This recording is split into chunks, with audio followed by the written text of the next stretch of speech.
Hello and welcome to another stream of Assassin's Creed as part of my annual 2024 marathon. Hey there AC, how's things going dude?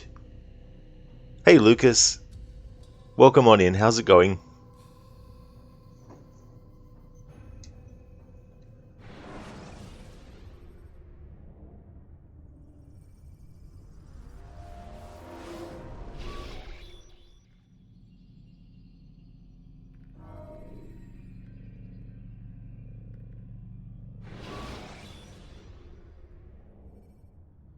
Use vigilantes you have freed to block your pursuers and break their line of sight.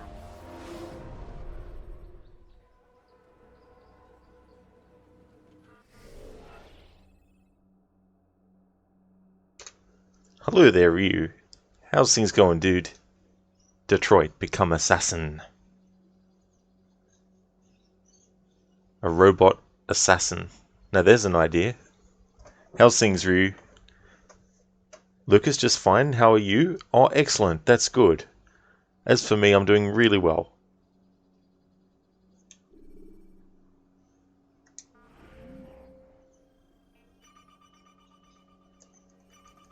Okay, so at the end of last stream, I synchronized all the viewpoints and saved all the citizens in the middle district of Damascus, and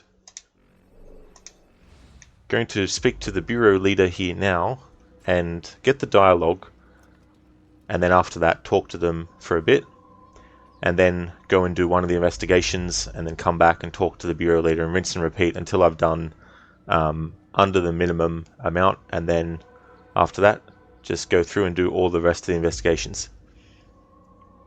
You going well, Ryu? Excellent. That's really good. Lucas, Detroit Become Human is actually a really good game. It is. It is great. I absolutely love that game a lot. It's so good. Ryu Robot Assassin, what, besides the Terminator? Yeah. But I mean, you know, like a robot that has a hidden blade and everything. Like Robocop. Robocop's got a hidden blade. It doesn't look exactly the same as the assassins in Assassin's Creed, but that spike that comes out of his fist.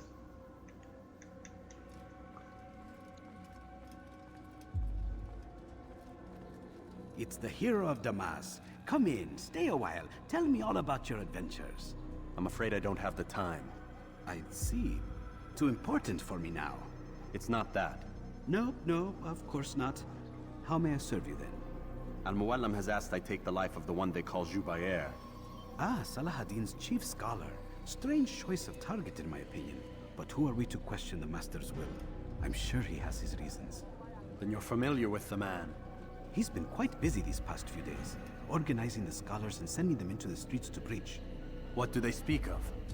Light and fire, cleansing sins, apocalyptic nonsense if you ask me. All this talk of paths and a new world. What about this new world? Couldn't say. I don't pay attention to the ramblings of madmen. Much too busy with real work. Very well. I'll walk among the people, see what I can learn. Where would you suggest I search? South of here, you'll find an academy and a guard tower. They're both good places to search. There's also a hospital to the east you might want to visit. I'll begin at once. So eager. You've certainly changed, and for the better, I might add. It's so funny.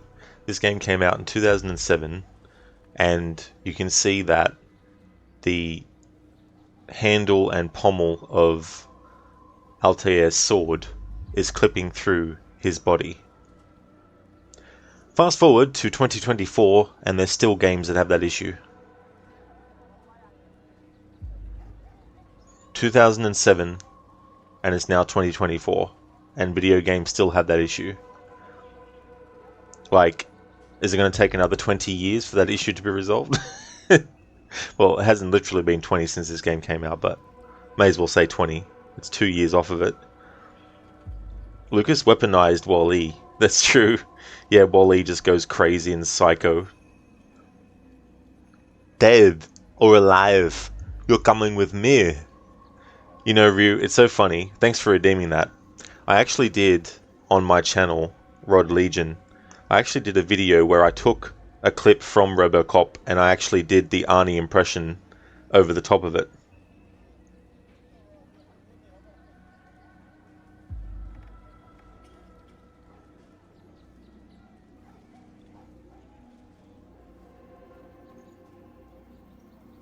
So I might actually post that.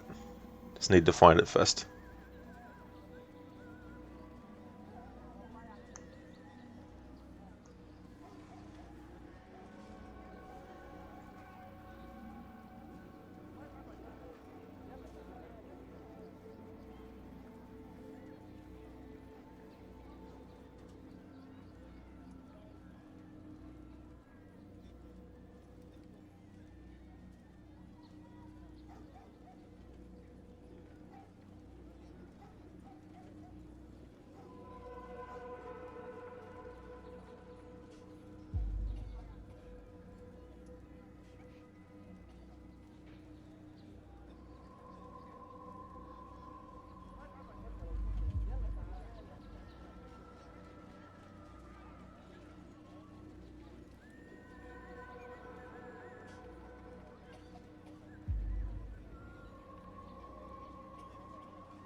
Alright, I found it.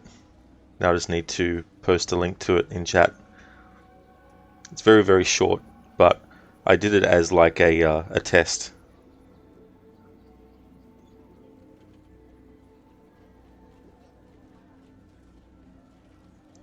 So it's the actual moment in the movie when he's going to the gas station, and one of the people who killed Alex Murphy is there as well.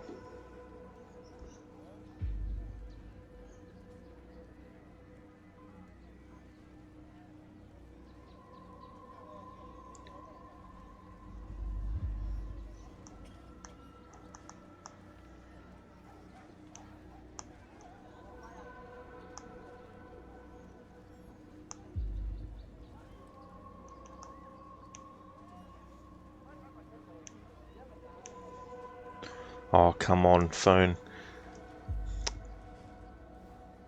Bloody hell. I was just in the middle of friggin' typing what I wanted, then accidentally pressed a different button.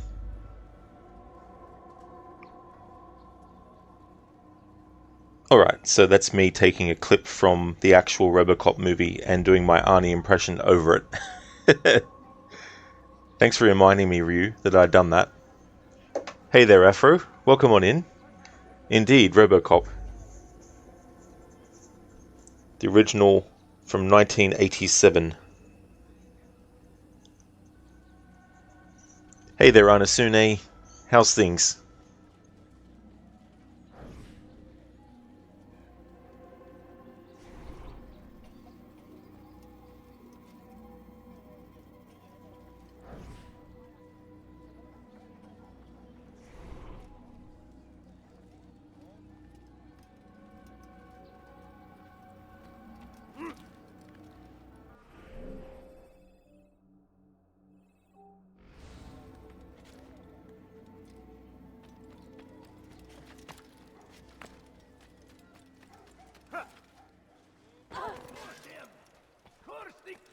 King and his army of infidels. I have exactly what they go against the will of God and must be made to pay.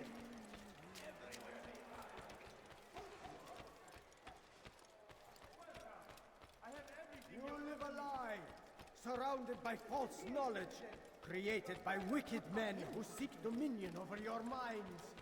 Locked away, they might still be Please, discovered. sir, have any money? I need food. I'm so hungry. Just a little money, that is all. Altair, my friend, you have become quite the wanted man, as am I. I must prepare my family for the trip back to the safety of Masayev this afternoon. Could you finish my last assignment in exchange for information? Some men must be eliminated in Jubair's quarter. Be fast, my friend. Well, there's much finest where in all the land. Rewarding. Should Richard take Jaffa, there will be no stopping him. He will march on Jerusalem next. We must end this before it has a chance to begin. That city is ours, has always been ours. And it is our duty to... Who did this? Is there a reason for this nonsense? I have nothing. Why would anyone want to do that? Please, can't you spare something? A few coins. All I ask is for a few coins. No, please don't leave. Just a few coins, please. No, you don't understand. I have nothing. Come! Though our fathers dwelled in darkness and their fathers before them, it does not mean we must as well. This is our chance to begin anew. Let Jubair lead you to revelation. Let him lead you to the light. Once he was a teacher, a false prophet of their lies. But then the way was made clear to Jubair. He saw what must be done. Understood it fell to him, having learned the truth, to spread it. And as he was shown the way, so was I. I will show you as well. Once he was a teacher, a false prophet of their lies. But then the way was made clear to Jubair. Where are you? I He know saw you're here what must somewhere. be done. understood it fell to him, having learned the truth, to spread it. Hey! You look familiar. I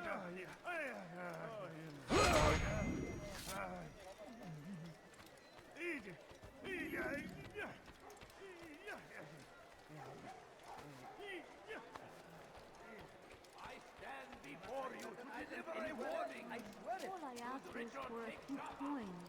No, you don't understand that. It's great to see you back so quickly and in one piece. I must return to my family, but before I leave, this is for you. I found a map showing where scholars are planning to burn books and other sources of knowledge. Please be careful and let the future reunite us. I'll give your blessings to my family. Oh, thanks, Lucas. Yeah, it was a bit tricky because of the speed at which Robocop actually says his lines and the mouth movement of him meant that I kind of had to speed up how fast I actually said the Arnie impression to try and match it. Tragedy. But I say, this is another.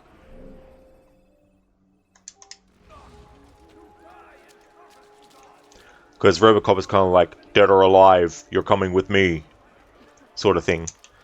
So if I'm doing that as Arnie, it has to be, dead or alive, you're coming with me, kind of thing.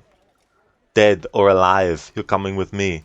Plus I had to try and make sure that I articulated the words properly as well. And say it fast.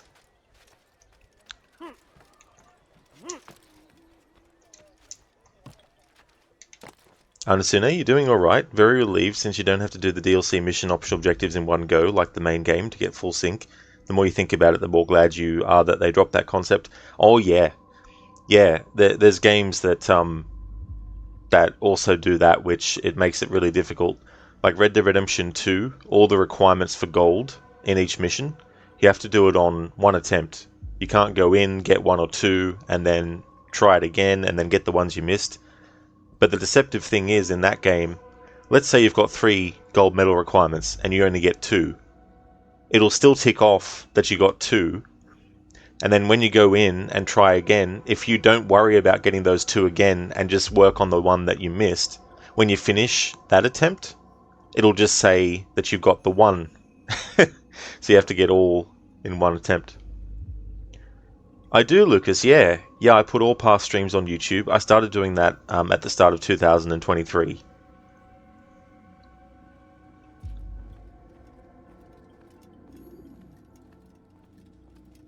Two welcomes to you, my friend. Have you found what you seek? Not yet, Rafik. Oh, I see. Under the influence of a narcotic, perhaps? No. Why would you even suggest it? It's just that your target is clearly in the academic district, and yet here you are, stumbling around the bureau. I'm not stumbling. So defensive. Feeling paranoid? A bit out of sorts? I'll be going now. Keep mind and body pure, Altair. Resist further temptation. This dialogue, I love it. It can be missed if you just go ahead and do the minimum required investigations. Understand how you're supposed to get gold if you can't see the requirements to begin with. I think you actually can, but they don't show you what they are. They don't pop them up on the screen. Although, it's been a long time since I've done it, so maybe you have to find out after you've finished the mission. Or use a guide, you know, to see what you need to do. There's so many missions in that game where it's difficult, but there's one mission in particular where there's like a 7 or 8 minute dialogue sequence before you even get to the train. It's the part where you find Trelawney has been arrested, and the ones inside with him break free and run off, and you have to chase them down.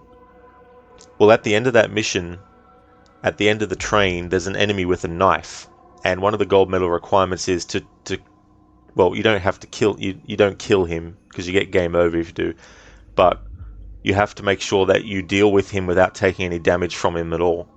So if you take any damage from him, you essentially need to quit the mission and do everything again. Go through the 7 or 8 minute talking at the start, you know, and all that kind of stuff. So that was a mission that was very annoying to have to get gold medals on, because right at the end of the mission you could fuck up and you'd have to try again, and also get all the other requirements too.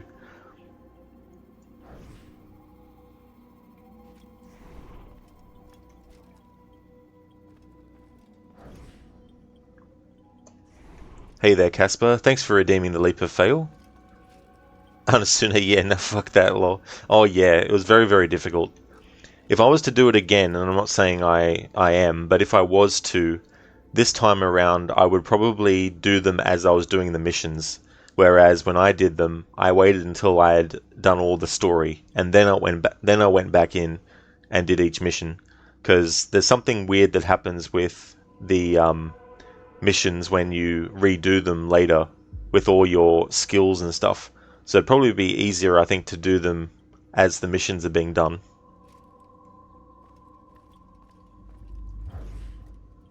Okay, so there's no new dialogue at this point with the Bureau leader.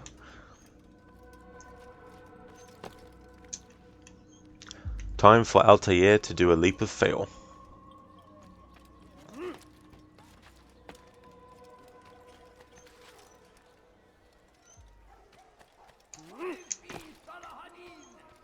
He has found the strength to stand in defense of our great civilization. Make no mistake, it is our very some of my way. The infidel king would see us all wiped from the world. We must resist. We must push back. Fires of war come true.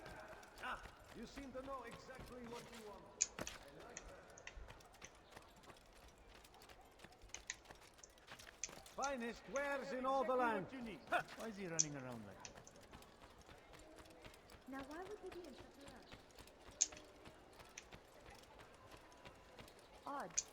Why would he do that? What is he doing? Why is he doing that?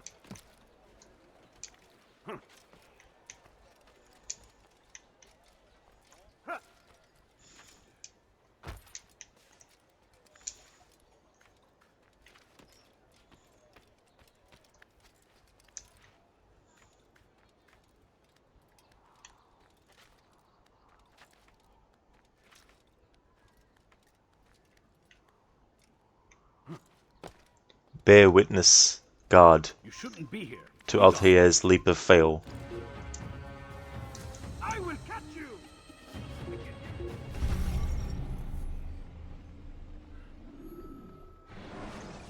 Thanks for redeeming that, Casper. Selecting For an experienced assassin, Altair fails leaps too often. Absolutely. It's almost as if there's some external force at work that's actually preventing him. Okay, so that's where it put me. Just want to go back to the Bureau and get that dialogue again.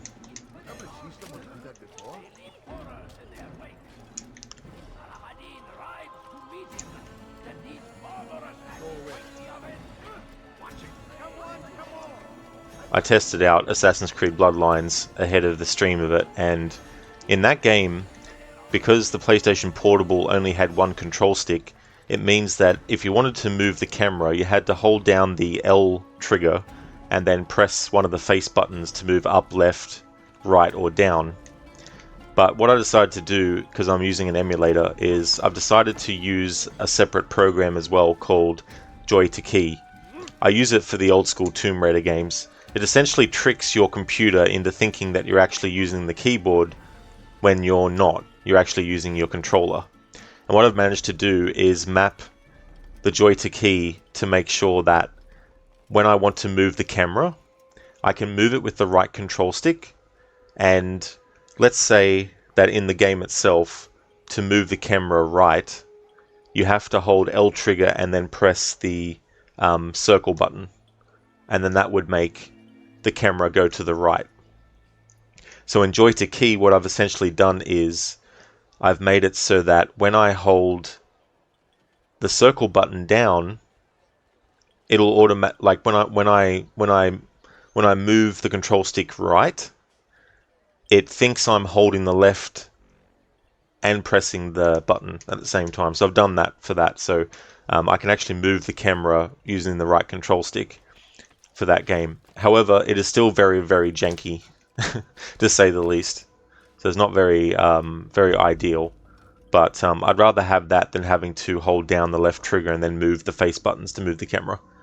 And the other problem is when you're actually running, if you want to move the camera around Altair when he's running, the range of movement that the camera has in that game is very limited when you're actually running, as opposed to when you are just standing still and moving the camera.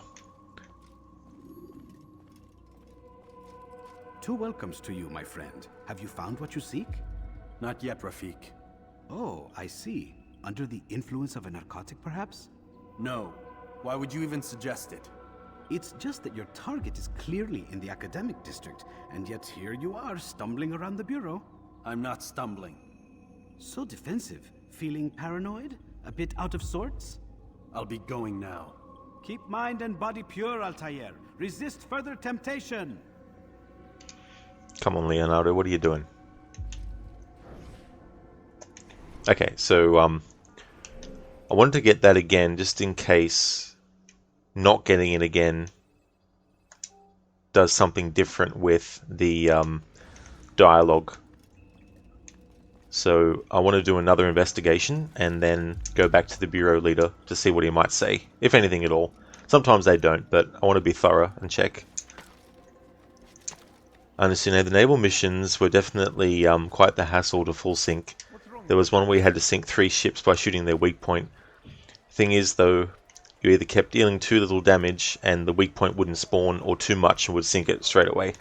That is one of the worst. I absolutely hate doing that one and getting the optional objectives. The Giant and the Storm, I think, is the name of it. It is absolutely annoying. I stand before you to deliver a warning. Should Richard take Jaffa, there will be no stopping him. He will march on Jerusalem next. We found the place. It's just as you described it. I suspect he'll want to deal with this himself, and quickly. Best we say nothing to the others. A wise course of action. Truth be told, I'll be happy when this business is done. Soon, my friend, soon. Today should see the last of them put to torch. Boy, come here. You still have the letter I gave you? Yes. Go and deliver it then. You'll find the one it's meant for inside the madrasa. Against our enemies, in whatever way you can. The fires of war consume the land, and thousands of lives are lost in its defense. It seems a tragedy, but I say this is an honor to die in service to God, fighting for what we believe in. There is no greater glory than this. Force him! Force the Christian king and his army of infidels! They go against the will of God and must be made to pay! Everywhere they rise, they leave only suffering in the... They say it is a crusade! A crusade for what? What a fool! Honestly, another thing you found a bit hard to get the hang of is how slow you turn when stopped. You mean, if half sail turns faster than full sail, then you'd naturally assume stop turns faster still. Oh yeah, I mean that's definitely understandable too. Because you would think, yeah, stop and then go to half sail and then move. They definitely improved that in Black Flag, and you can kind of like make the ship turn even faster by doing a combination of dropping down to half sail and full speed and stopping in a combination. You'll find everything here, my friend.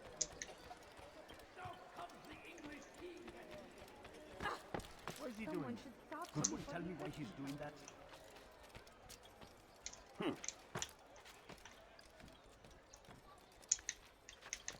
Okay, so let's see if there's any new dialogue with the Rafik. Two welcomes to you, my friend. Have you found what you seek? No, it's the same Not dialogue. yet, Rafik. Where he suggests that I see. Altair is under Under the narcotic influence. of a narcotic, perhaps? No. No. Why would you even suggest it? It's just that your target is clearly in the academic district, and yet here you are, stumbling around the bureau. I'm not stumbling. So defensive. Feeling paranoid? A bit out of sorts? I'll be going now. Keep mind I'll and be body going pure, now. Altair. Resist further temptation. Alright, so there's no new dialogue from the Rafik, so it's time to finish out the rest of the investigations.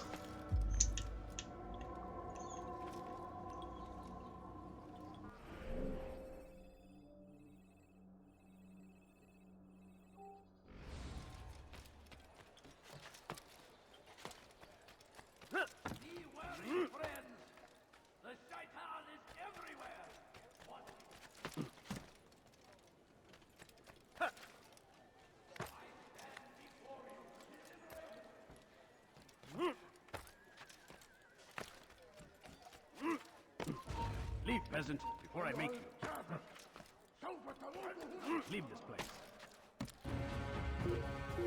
Run back now. No reason for doing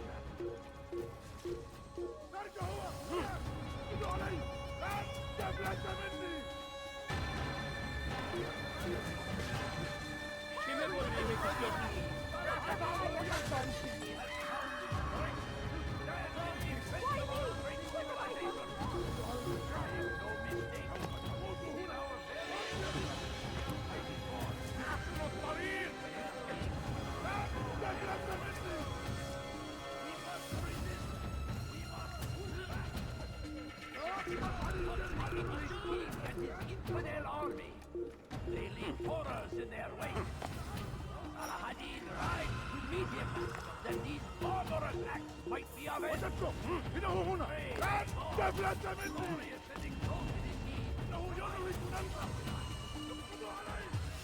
أنا متأكد جدا.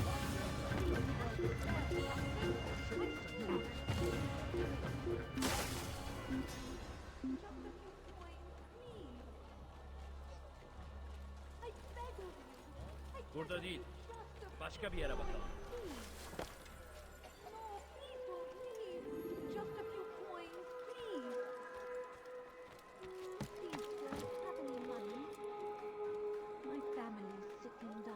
Has he gone mad?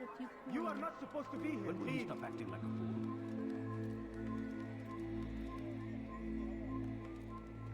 A few coins.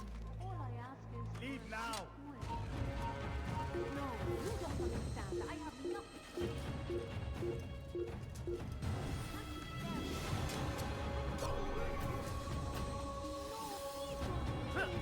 Just a few coins, please.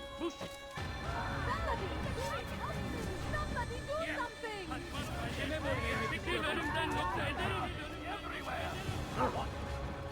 Need to get the enemies away from where that investigation is, otherwise it'll fuck me up.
Where is the wonderful your life ends now?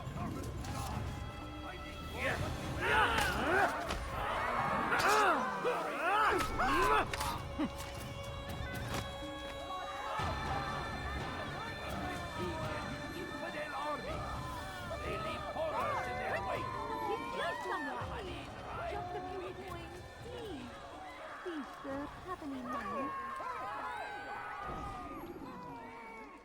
I wish to see him, to hear him speak. It can be arranged, but we must be careful. There are still those who reject illumination. They would harm him. Then they are ignorant and afraid. You seem sincere, but how do I know I can trust you? It hurts me to even hear you ask the question. Very well. We gather each day in the madrasa. He comes to speak, and then leads us into the city, that we might cleanse it. Could I join you then? Understand that it is a difficult path we walk. Our work demands sacrifice. I understand. Then come and meet with us. Let us see how strong you really are. I'm so hungry. A few coins. All I ask is for a... Please, can't you spare something? I'm poor and starving. Somebody, please help me. Open your eyes, fool! Make no mistake. It is our very existence we are fighting for. Hello, Oz King. Welcome, how's it going? All I ask is for a few coins. We must resist. We must push back. I wonder what happened. Kill him! Stop him! Give us the run!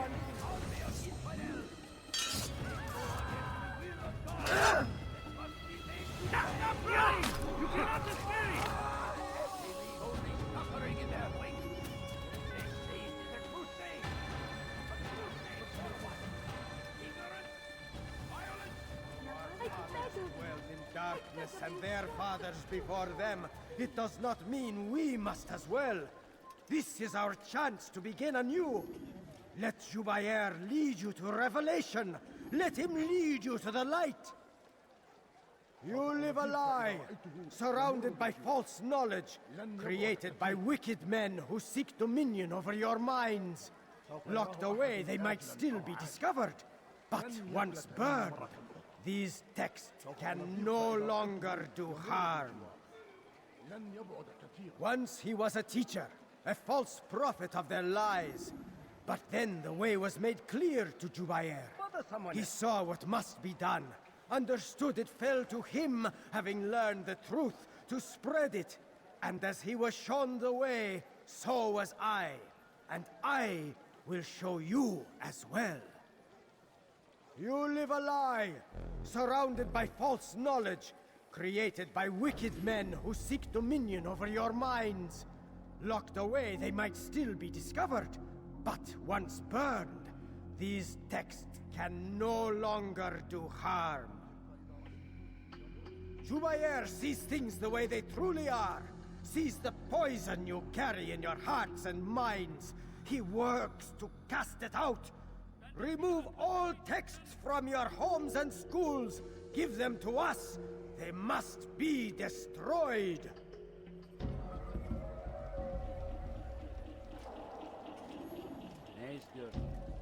No. I mean, I didn't hear what he said. That might have sounded like Bayek, but yeah, he didn't actually literally say Bayek's name.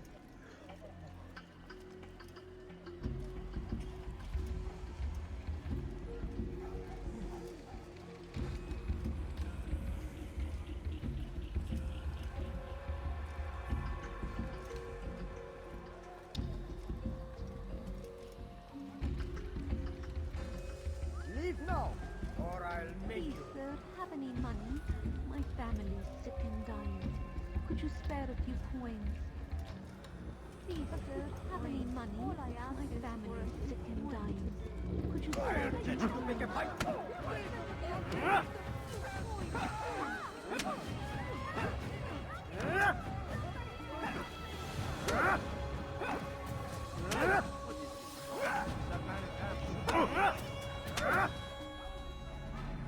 Violence is not the answer, my child.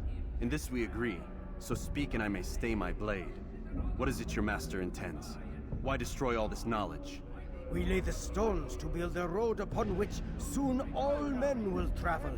It leads to a better tomorrow. That is not what I see. Then you are blind. The words upon these parchments, they are poison. Jubair holds the cure. He'll free us from their lies.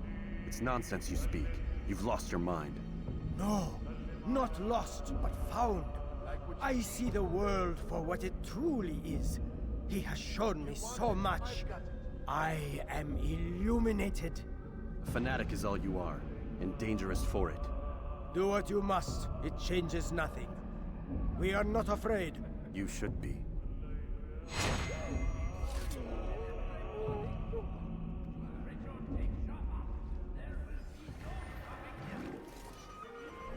Yeah, exactly, Casper. Maybe I will stay my blade. Joking, I won't. That's it.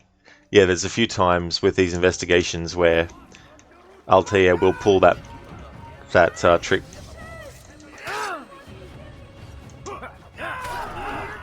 Makes them think that they're going to be okay.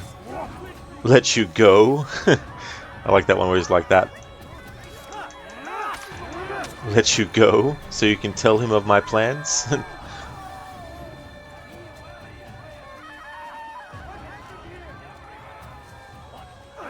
What happened here? Nothing. Why?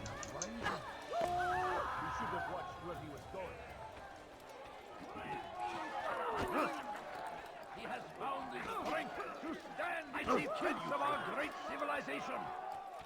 Make no mistake, it is our very existence we are fighting for. What's he running from? The infidel one into that person. No, you don't understand. I have nothing. No, please don't. He must be late for something. Evvelki sefer elimizden kurtuldu. Bu sefer kaçmasına izin vermeyeceğiz. Çekil önümden yoksa ederim. Çekil önümden yoksa ederim. Açılın.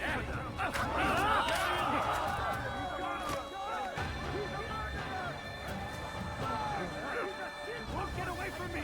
Allow it to finish them!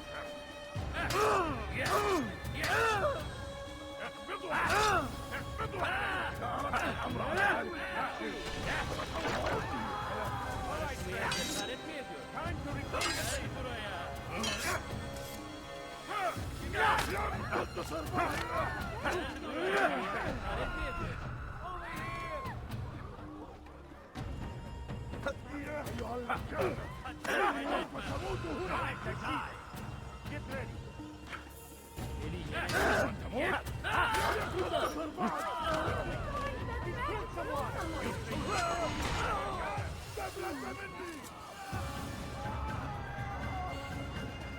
Geber kafir!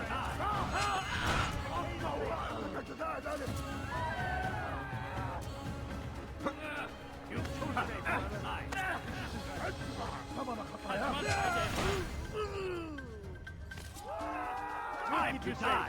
Kill someone!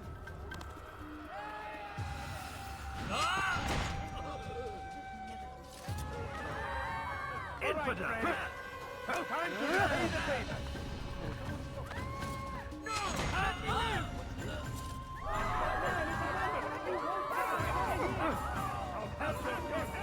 Step aside! Quickly! I will catch you! What? Out of the way!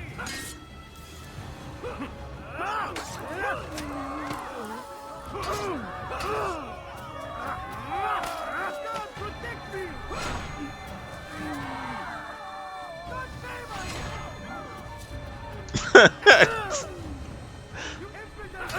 Got in the road.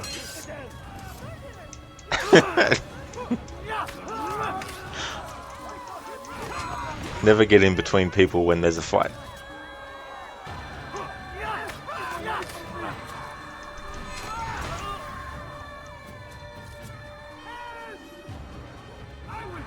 Oh my god, game. I don't want to leave dead bodies near the other investigations because it'll interrupt and interfere with them.